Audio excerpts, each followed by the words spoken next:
오늘 본문 말씀은 비유죠. 너무 잘 알고 있습니다. 이 비유의 주인이 먼 타국으로 출타하는 기간, 주인으로부터 어떤 삶의 과제들을 위임받은 종들의 삶의 유형들을 그려져 있습니다. 다시 말씀드리면 주인이 돌아오는 그 시간에 그동안 종들에게 책임이 부여되고 주인이 돌아와서 그 책임을 묻는 이야기가 바로 오늘 본문의 비유입니다. 이 비유의 기다림의 삶의 유형으로 두 가지 형태가 나타나는데요. 먼저는 5달란트 받은 사람, 다음은 2달란트 받은 사람, 마지막 1달란트 받은 사람이 있는데요. 5달란트를 받은 사람과 2달란트 받은 사람은 자신의 책임에 신실한 긍정적인 유형입니다. 그리고 나머지 1달란트를 받은 사람은 신실하지 못한 부정적인 유형이죠. 비유에서 긍정적인 유형보다 부정적인 유형에 더 초점을 맞추고 있습니다. 이 비유에서 주인이 타국으로 떠날 때 종에게 맡기고 떠난 달란트는 그 시대에 통용되던 화폐 단위라고 우리가 다 잘 알고 있습니다. 그런데 오늘 본문의 비유로 우리가 이해를 하면 화폐를 의미하기보다는 종들에게 그들의 능력에 따라 맡긴 하나님의 선물을 뜻할 수도 있습니다. 그 선물이 재능일 수도 있고요. 구원일 수도 있고 복음 또는 우리가 알고 있는 그 재정적인 재화일 수도 있습니다.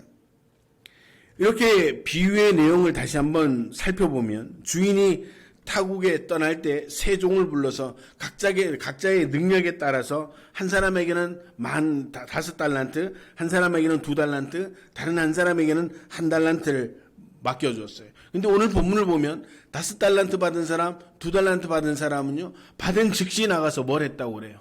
장사를 했다고 합니다. 이야기를 그렇게 하고 있습니다. 그리고 그 결과 배로 남겼다라고 말하고 있습니다. 그러나 1달란트 받은 사람은 그것을 받고 가져가서 땅에다 파묻고 숨겨두었다고 이야기를 합니다. 때가 되어 주인이 돌아와서 그들과 결산을 내는데 배를 남긴 사람들은 주인으로부터 칭찬과 상을 받았고 1달란트를 그대로 묻어둔 사람은 엄한 벌을 받았다. 그것이 오늘 내용의 핵심입니다. 여러분들, 종교 생활이요, 우리가 말하는 이 신앙이요, 잘못하면 지나치게 자기의 의와 자신의 안전에만 몰두하는 소극적인 생활이 될 수 있다는 것을 오늘 이 본문을 통해 이야기를 하는 겁니다. 여러분들, 왜 예수를 믿습니까? 왜 하나님을 믿습니까? 라고 하는 질문에 우리 내 자신의 대답을 한번 돌아볼 수 있어야 됩니다. 나는 과연 5달란트 받은 사람처럼 2달란트 받은 사람처럼 적극적인 그런 신앙생활을 하고 있는가? 그런 믿음을 가지고 있는가? 아니면 소극적으로 그냥 내 하나 지키기에 급급한 그런 모습으로 살아가고 있지 않은가? 우리는 한번 살펴볼 수 있어야 되는 것입니다. 여러분들, 그런데 그렇게 적극적인 사람과 소극적인 사람의 차이가 뭐냐? 소극적인 사람은 가지고 있는 것조차 다 빼앗길 수 있다라고 하는 것입니다. 사실 오늘 이 본문에서 2배를 남겼다, 5달란트를 남겼다, 2달란트를 남겼다, 이게 중요한 게 아니라 가지고 있는 것을 빼앗길 수도 있다라고 하는 엄중한 경고의 메시지로 우리가 한번 볼 수 있어야 된다라고 하는 것입니다. 여러분들, 믿음의 위기가 어디일까? 이 교회의 위기가 어디일까요? 오늘 말씀을 보면요, 믿음의 위기, 교회의 위기, 하나님의 나라의 위기는요, 소극성에 있다는 거예요. 소극적인 성격에. 사역도 소극적이고 믿음도 소극적이고 우리가 하는 것마다 소극적일 때 이 교회에 암울한 미래를 볼 수밖에 없다라고 이야기를 하는 겁니다. 여러분들, 서기관과 바리새인들의 잘못된 가르침이 그런 것이었습니다. 율법 근본의 정신은요, 하나님 사랑과 이웃 사랑을 실현하기 위한 창조적인 삶입니다.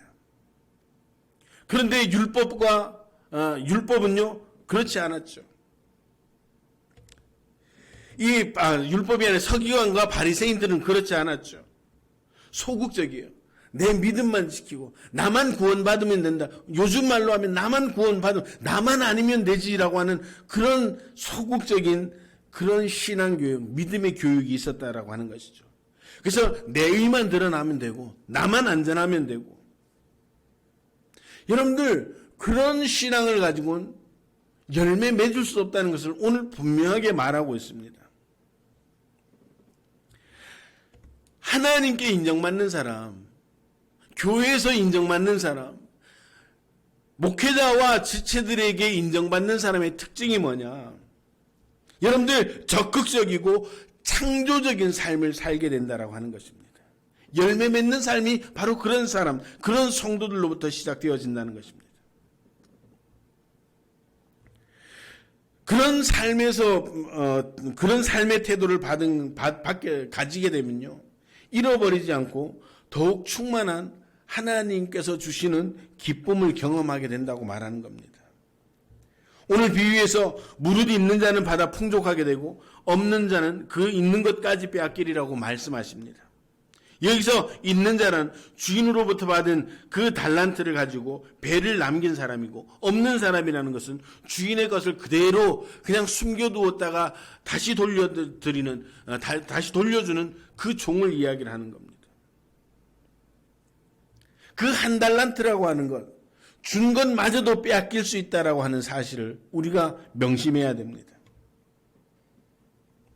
여러분들 신앙생활이라는 것은요, 적극적이고 창조적으로 살아갈 때 그런 삶의 현장에서 우리가 실천하고 실행하고 말씀을 적용하고 그렇게 사랑을 베푸며 살아가면요, 하나님에 대한 그 믿음이 더 분명해진 줄 믿으시길 바랍니다. 여러분들 믿음은요, 행할 때 역사가 나타나는 거예요.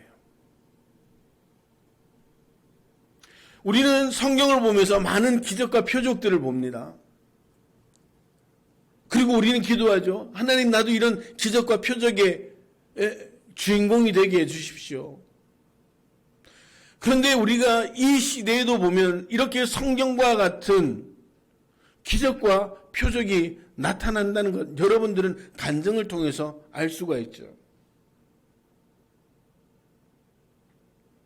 오늘 이 기적과 표적 이야기가 나와서 제가 짧게 간증을 하나 드리면요, 선배 목사님이요, 한 분이 안식년을 맞아서 이제 미국을 여행하면서 친구 목회자들 이렇게 교회를 이렇게 다니면서 1년을 안식하면서 교회를 섬기게 되었는데요. 여기저기 다니다 보니까 어떤 그 친구 목사 교회를 갔는데 원주민 교회, 그 미국인들만 있는 그런 교회에 가게 되었답니다.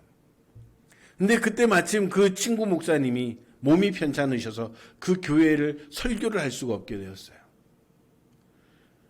그 교회의 장로님이 그 친구 목사님에게 오늘 설교를 한번 해주실 수 있겠습니까?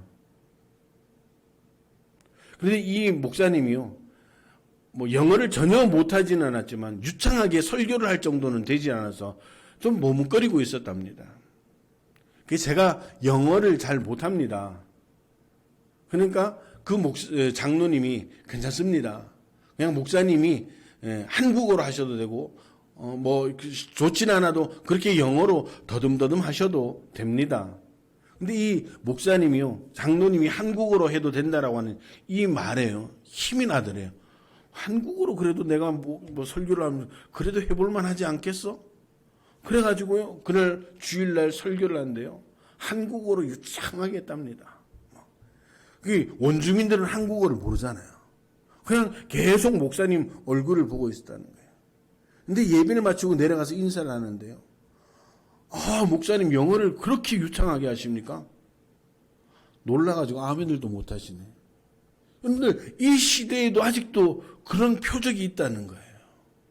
우리는 그런 표적의 주인공이 되기를 원하고 또 그런 표적을 보기를 원하시잖아요. 왜 성경에는 이렇게 있는 표적들이, 또 내 주위에 있는 표적들이 나에게는 없을까? 나는 왜 그런 현장에 있지 못할까? 이유는 하나입니다. 적극적이지 못했다는 것이죠. 말씀대로 살지 못했다라고 하는 것입니다. 이렇게 말씀대로 살아가고 믿음으로 살아가는 사람들, 그렇게 적극적으로 살아갈 때, 하나님의 말씀을 적용하고 살아갈 때, 그렇게 하나님에 대한 믿음이 더 풍성해지고 풍요해지고 우리 삶의 현장에 말할 수 없는 하나님의 기적들로 가득하게 되는 줄로 믿으시기를 바랍니다. 그런데 들은 말씀을 듣는 것에서 끝내고 오직 자기만을 위해서 살아갈 때 하나님 나라에 대한 확신이 약화되고 신앙이 침체 속에 빠져들게 된다라고 하는 것입니다. 하나님은 우리가 창조주라고 고백합니다. 그렇기 때문에 우리는 그분의 창조적인 행위에 적극적으로 참여하는 가운데 그분을 만날 수 있게 되고 또 이미 듣고 배운 바를 확실하게 경험하게 된다라고 하는 것입니다. 이러한 원리는 반드시 신앙 문제에서만 아닌 한 개인의 성장 과정에서도 발견되는 재능에서도 확인되어져.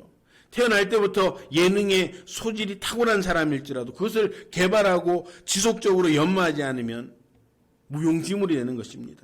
그러나 그것을 지속적으로 개발하고 연마해서 다른 사람과 사회를 위해 사용하면 그 달란트가 더욱더 빛나게 되는 것입니다. 하나님께서 주신 달란트는요, 묻어두면 없어지게 됩니다. 그것을 빼앗긴다는 말로 우리가 대신하는 경우들인데 빼앗기는 건 아니죠. 묻어두기 때문에 사용할 수가 없는 것이죠. 달란트는요, 하나님께서 우리 사람 한 사람에게 창조적인 삶을 살라고 주신 것임을 믿으시길 바랍니다. 비유에서 하나님의 나라를 기다리는 성도의 삶이 어떻게 해야 될까? 정말 성도에게 필요한 것이 무엇일까? 가장 먼저는요, 하나님께서 나에게 주신 자신의 것을 발견할 수 있어야 된다는 거예요. 내게 주신 재능, 달란트를 발견할 수가 있어야 되는 것이죠. 비유에서 문제로 제기되는 것은 달란트의 X가 아닙니다. 제가 이 말씀을 할 때 늘 강조하는 게 우리는 자꾸 양을 5달란트 받았으니까 2달란트 받았으니까 그 얘기를 할 수가 있는데 오늘 본문에서 이야기하는 게 양의 문제가 아니라 여러분들 하나님께서는 어느 누구에게나 그가 가지고 있지 않는 것을 요구하지 않는 거예요. 하나님께서 주신 것에 대한 열매를 보기를 원하시지 없는 것을 내어놓으라고 하시는 분이 아니라고 오늘 본문에 말씀하시는 겁니다. 다만 내가 내게 준 것에 대해서 최선을 다하며 살았느냐? 그것을 묻고 계시는 겁니다. 그 최선은 언제 다할 수 있는 거예요? 내가 가지고 있는 것을 발견할 때 최선을 다할 수가 있는 것입니다. 그렇지 않으면 하나님께서 주셨음에도 불구하고 우리는 묻혀있는 그런 재능으로 썩어질 수밖에 없다는 것입니다. 여러분들 자기 것에 대한 소중함을 알아야지 다른 사람들의 것을 보면서 부러워하거나 비교하지 않습니다. 꼭 일 못하는 사람들이 연장 탓하는 것처럼 여러분들 남에게 준 것을 그것을 아무리 탐낸다고 해도 그것이 자기 것이 될 것이 아니잖아요. 오늘 내게 주신 것이 무엇인가를 발견하는 것, 그것이 가장 중요해요. 오늘 하나님이 나에게 주신 것이 무엇일까? 하나님이 나에게 주신 재능이 무엇이고 하나님께서 나에게 기대하시는 그 달란트는 무엇인가? 라고 하는 것을 발견할 수가 있어야 되는 것이죠. 그것을 발견하고 그것에 최선을 다할 때 오늘 하나님께서 나를 창조하신 그 목적을 이루어 가는 겁니다. 그런데 우리는 쓸데없이 남의 가진 것을 탐내고 욕심내고 부러워하고 나는 왜 저게 없을까? 자기에게 주신 것을 발견하지 못해서 왜 나는 하나님은 하나도 주시지 않고 저 사람에게는 저렇게 많은 것을 주셨을까? 그렇게 원망하고 불평하다 일생을 마칠 수도 있다는 것입니다. 한 젊은 화가가 자신이 그린 사파들을 들고 신문사를 들고 찾아다녔지만 매번 거절을 당했습니다. 어떤 신문사 편집장은 그 사람 보고 재능이 없다고 아주 혹평까지 남겼습니다. 그러나 이 화가는 자신의 재능을 믿어 의심치 않았습니다. 나는 재능이 있는 사람이라고 생각했습니다. 그래서 그는 포기하지 않고 더 많은 언론 매체들을 찾아다녔습니다. 마침내 그는 어느 교회의 그 작은 출판물에 사파를 그리는 그 일을 얻게 되었습니다. 그래서 싸구려 차고에 새를 든 그는 그 차고에 왔다 갔다 하는 그 생쥐들과 함께 생활하면서 누군가 자신의 작품을 사줄 것이라는 희망 속에서 계속해서 작품 활동을 해나갔습니다. 어느 하루는 작업을 하고 있는 그림을 그리고 있는 도중에 그 차고 안을 뛰어다니는 생쥐를 보고 큰 영감을 얻었습니다. 그가 누구예요? 미키 마우스를 그리는 동물 캐릭터를 창조해낸 월트 디즈니. 아주 전설적인 인물이죠. 만약에 자신에게 주신 그것이 다른 사람들이 혹평을 하고 나는 이게 재능이 아니었나 봐 라고 포기를 했다면 월트 디즈니랜드는 없었을 수도 있겠죠.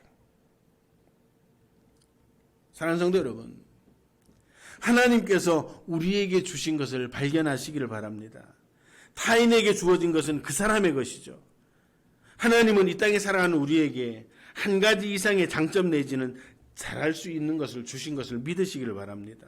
그것을 찾아내고 최선을 다해 사용할 때 우리의 삶에 많은 열매들로 하나님께 영광 돌릴 수 있다는 사실을 기억하시기를 바랍니다. 제가 예전에 한번 말씀드린 것 같아요. 저희 선배 목사님 중에 지금 이제 감리교 감독회장 되신 이철 감독회장님의 간증입니다. 그분은 신학교를 다녔음에도 군대를 가면서 그 보직을 탄약병을 받았대요. 군대 가기 전까지 기도를 했던 게 하나님 군대에 가서도 목회 활동을 할 수 있게 군종병으로 갈 수 있게 해주세요. 기도를 그렇게 많이 했는데 보직을 받고 보니까 탄약병이라는 거예요. 그때는 3년이죠. 3년 내내 탄약 박스 매면서 하나님 내가 좀 목회 좀 멋있게 해보려고 하는데 그것도 협조 못합니까 하면서 3년 내내 탄약 박스를 지고 다녔다는 거예요. 근데 그분이 군대도 제대를 하고 신학교를 마치고 대학원을 마치고 미국에 유학을 가게 되었습니다. 미국에 그냥 근근히 차비하고 학비 정도만 받아서 그렇게 유학을 떠났는데 가서 먹고 사는 문제도 해결해야 되잖아요. 그런데 영어도 능통하지 못하니까 할 수 있는 일이 한계가 있는 거예요. 하루는 동네 슈퍼 앞을 지나는데 구인 공고가 붙었는데 그 술 박스를 잘 옮길 수 있는 사람 구한다고. 근데 박스 하니까 딱 생각나잖아요. 야, 이거는 내 주종목인데? 그래서 갔답니다. 내가 박스 좀 날릴 수 있는데 나 좀 써주면 안 되겠냐고 하니까. 지금도 보면 그분이 자그만합니다. 그 미국인 큰 사람이 그 자그마한 사람 보니까 얼마나 가잖아. 너 할 수나 있겠냐? 해보겠다고. 오늘 하루만 해보라 했는데요. 그날 하루에 그 매니저의 눈을 확 잡아오는 거예요. 박스 드는 것도 탁 치면 어깨 탁 올라가. 그분의 표현이 그래요. 그래가지고 그것 가지고 그렇게 생활비를 마련했다라는 그런 간증을 들었습니다. 그 당시에는 몰랐죠. 그게 그렇게 유용하게 사용되게 될 줄을.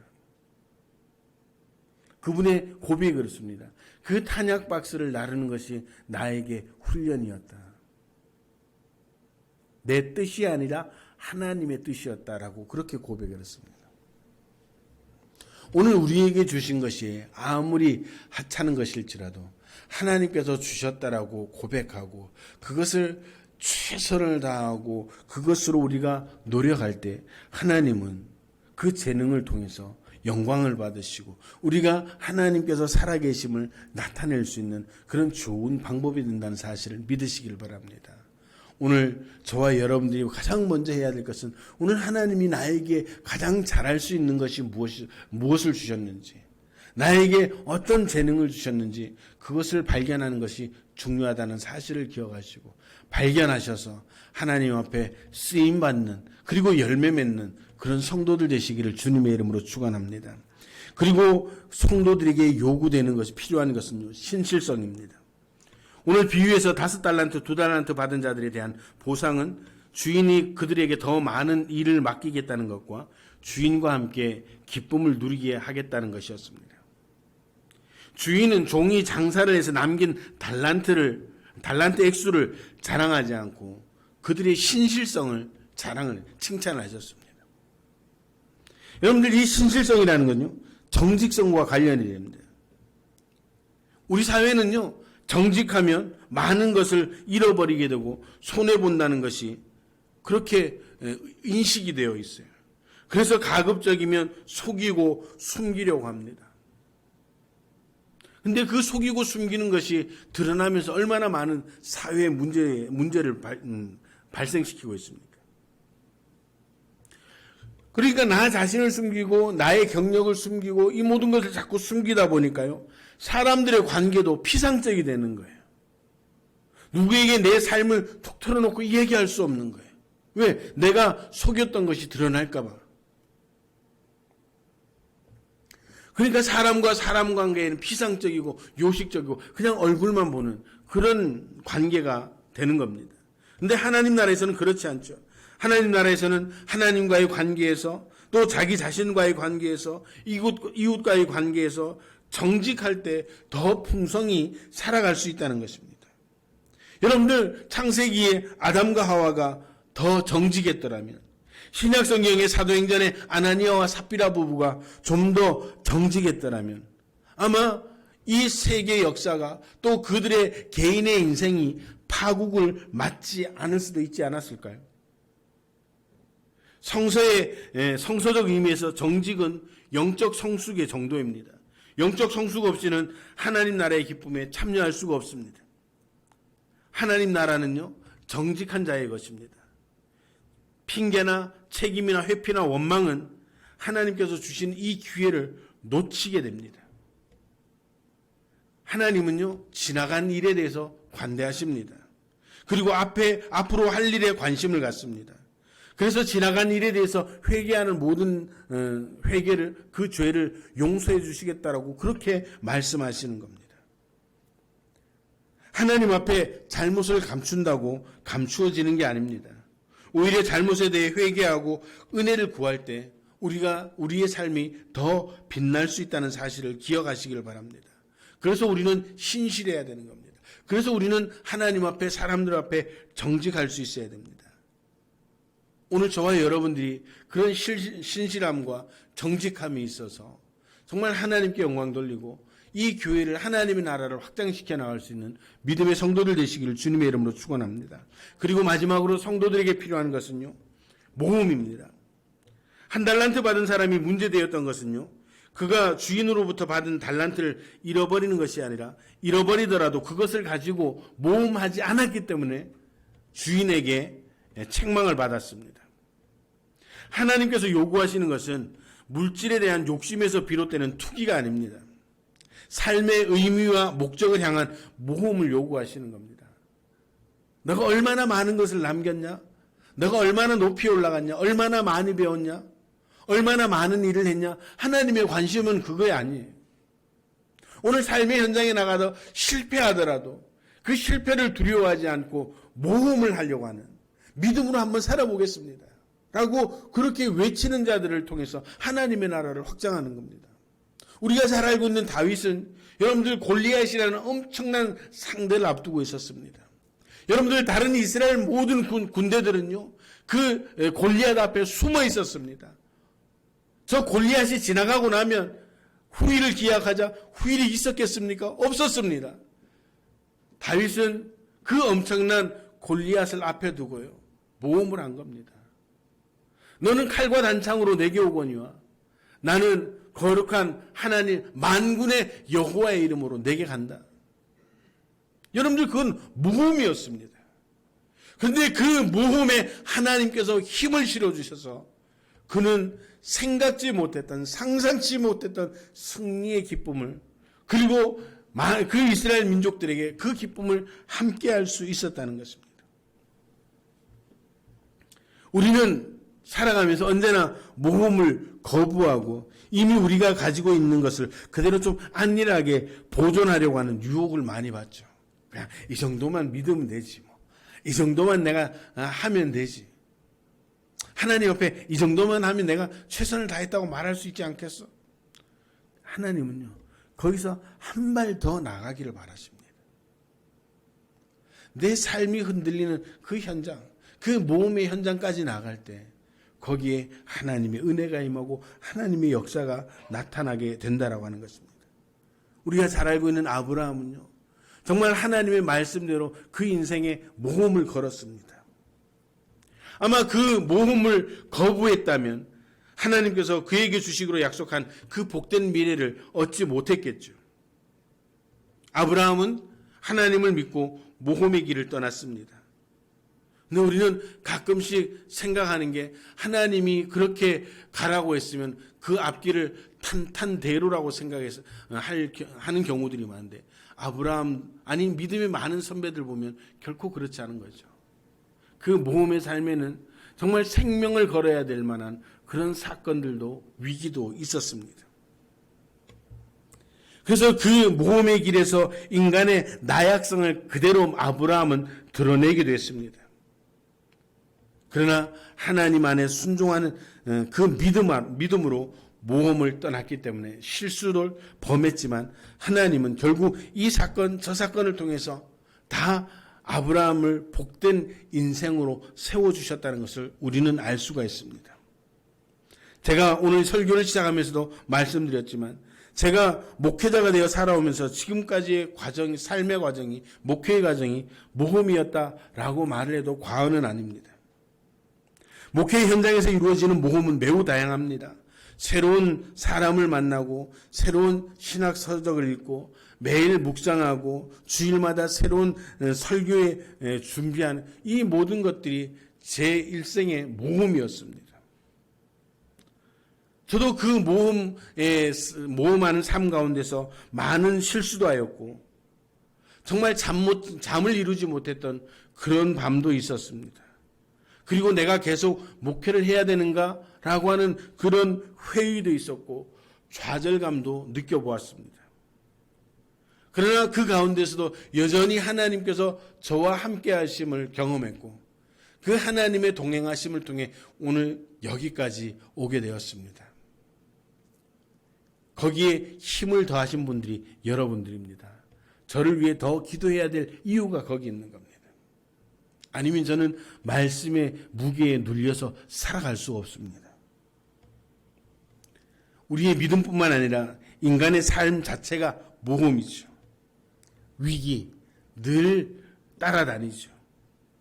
그리고 새로운 인생의 목표를 향해 끊임없이 모험을 감행해야 되는 것이 오늘 저와 여러분들입니다. 오늘 하나님은 저와 여러분들이 그런 모험의 삶을 살기를 원했습니다. 오늘 5달란트, 2달란트 받은 이 종들은요, 그 5달란트, 2달란트를 받자마자 장사하러 떠났다. 이 말은 뭐예요? 모험의 세계로 진입했던 겁니다. 여러분들, 그 5달란트, 2달란트 가지고 간다고 남긴다는 보장이 있었습니까? 없었습니다. 그런데 그들은 그 5달란트, 2달란트를 가지고 과감하게 모험의 세계에 뛰어들었을 때 남기는 인생이 될 수 있었고 칭찬받는 인생이 되었습니다. 여기서 우리가 하나 더 이해해야 될 것은 남기지 못했다 할지라도 그 주인은 절대 책망하지 않았을 것입니다. 오늘 우리 하나님이 우리에게 기대하시는 것이 바로 그것입니다. 사랑하는 성도 여러분, 현재 우리의 생을 허락하신 하나님께서는 언젠가 우리와 결산할 날이 있다는 사실을 우리는 알고 있습니다. 그런 때가 없다면 우리의 삶은 무의미해지는 겁니다. 우리의 믿음이 아무것도 아닌 것으로 됩니다. 그 결산의 시간에 하나님께서 우리에게 요구하시는 것은 달란트의 양이 아닙니다. 하나님께서 우리에게 요구하시는 것은 하나님께서 우리에게 주신 것을 찾았느냐, 그리고 하나님과 사람들 앞에 정직하게 살았는가, 그리고 하나님께서 주신 것으로 인생의 믿음의 모험의 삶을 뛰었는가라고 하는 것을 물어보신다는 사실을 기억하시길 바랍니다. 우리가 주님 앞에 서는 날, 이 질문에 당당하게 대답할 수 있는 그런 믿음의 성도들 되시길 바랍니다. 그렇게 당당하게 대답하기 위해 오늘 주어진 이 하루에 최선을 다하고 정직하고 여러분들 하나님 앞에 신실함으로 살아갈 수 있는 그런 귀한 성도들이 되어서 여러분들의 삶에 있는 그 모험의 삶이 정말 기쁨과 감격의 삶이 되시고 여러분들의 그런 삶을 통해서 여러분들의 삶의 지경이 넓어지고 우리 행복한 교회의 지경이 넓어지고 하나님 나라의 지경이 넓어지는 정말 꼭 필요한 하나님의 백성들이 되시기를 주님의 이름으로 축원합니다. 기도하시겠습니다.